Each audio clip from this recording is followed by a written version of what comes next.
បាទសូមគោរពនឹងជម្រាបសួរទៅដល់ពុកម៉ែបងប្អូនអរគ្នាអញ្ចឹងនេះខ្ញុំនឹងមកនិយាយអំពីសារតកម្មយុវវ័យពុកទី63ដែលតាក់ទងជាមួយនឹងការងារដែលព្រះចង់ឲ្យយើងធ្វើអញ្ចឹងការងារដែលព្រះចង់ឲ្យយើងធ្វើនោះគឺច្រើនមែនទែនសម្រាប់យើងរាល់គ្នាដែលជាយុវវ័យដែលព្រះអង្គទ្រង់បានរើសតាំងឲ្យយើងរាល់គ្នាមិនត្រឹមតែការផ្សាយដំណឹងល្អរបស់ព្រះអង្គនោះទេយើងរាល់គ្នាគឺអាចយកដំណឹងល្អរបស់ព្រះអង្គតាមរយៈការព្យាបាលដើម្បីឲ្យពួកគេបានដឹងពីសេចក្តីសង្គ្រោះរបស់ព្រះអង្គផងដែរអញ្ចឹងយើងរាល់គ្នាគួរតែដឹងថាព្រះអង្គម្ចាស់ព្រះអង្គគឺជាព្រះទាំងអស់ទាំងព្រះអញ្ចឹងជំងឺរបស់យើងមិនថាចិត្តគំនិតរបស់យើងដែលយើងតែងតែគិតអ្វីព្រះអង្គទ្រង់ដឹងទាំងអស់ថាយើងរាល់គ្នាកំពុងតែមានបញ្ហាអីក្នុងខ្លួនហើយយើងរាល់គ្នា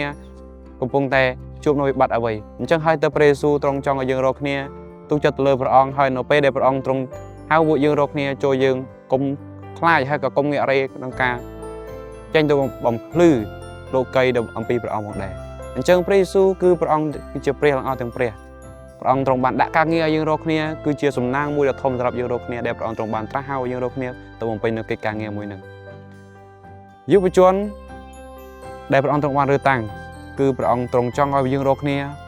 មានចិត្តក្លាហានប្រថុយនឹងគ្រោះថ្នាក់ដែលយើងត្រូវជួបនៅពេលដែលយើងបំពេញនូវកិច្ចការងាររបស់ព្រះអង្គអញ្ចឹងព្រះយេស៊ូវទ្រង់មិនបានទៅណាឆ្ងាយពីយើងនោះទេនៅពេលដែលព្រះអង្គទ្រង់បានឲ្យការងារយើងធ្វើហើយព្រះអង្គគឺទ្រង់តែងតែនៅក្បែរយើងព្រះអង្គទ្រង់តែងតែផ្ដល់នូវកម្លាំងចិត្តដល់យើងរាល់គ្នាហើយព្រះអង្គទ្រង់តែងតែផ្ដល់នូវអ្វីដែលយើងត្រូវការជាចាំបាច់អញ្ចឹងហើយទើបយើងរាល់គ្នាត្រូវតែតស៊ូទៅបំពេញនូវកិច្ចការងាររបស់ព្រះអង្គបានល្អមុនពេលដែលព្រះអង្គទ្រង់យើងមកវិញអញ្ចឹងយើងនឹងថា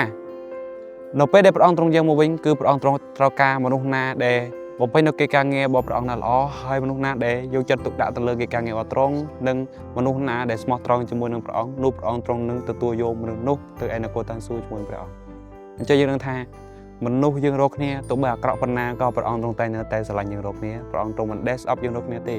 ព្រះអង្គគឺទ្រង់តែងតែផ្ដល់នូវឱកាសដល់យើងរាល់គ្នាជាច្រើនដងជាច្រើនលើកហើយជាច្រើនសារយើងដឹងទេថា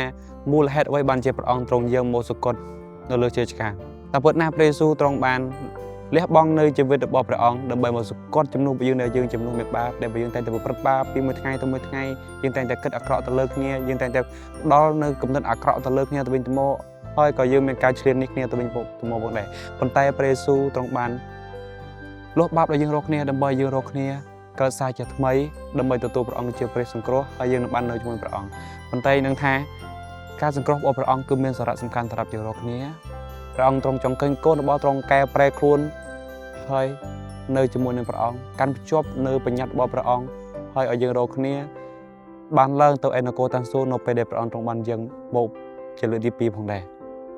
អញ្ចឹងហើយសារតកម្មយុវវ័យកាលនេះខ្ញុំមានតែប៉ុណ្្នឹងឯងខ្ញុំបាទក៏សូមអរគុណដល់ពុកម៉ែបងប្អូនអរគ្នាសម្រាប់ការទស្សនាវីដេអូមួយនេះខ្ញុំបាទសូមអរគុណហើយនឹងសូមជម្រាបលា